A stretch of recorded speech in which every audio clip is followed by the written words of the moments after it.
ஒருவேளை சோற்றுக்காக உடல் வாடிட கையேந்தி ஓடுகின்றோம் உயிர் வாழ்ந்திட பசி என்ற தீயில் இறைப்பை சாம்பல் ஆகுதே மனிதநேயம் எங்கே இங்கே செத்து போனதே இருப்பவன் கொஞ்சம் தந்தால் இல்லாத ஏழை இல்லை கண் திறந்து இறைவா பாரு எல்லாரும் உன் பிள்ளையே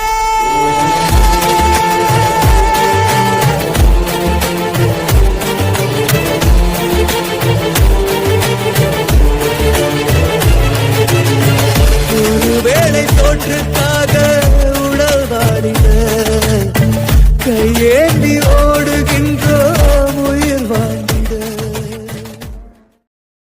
Share chat.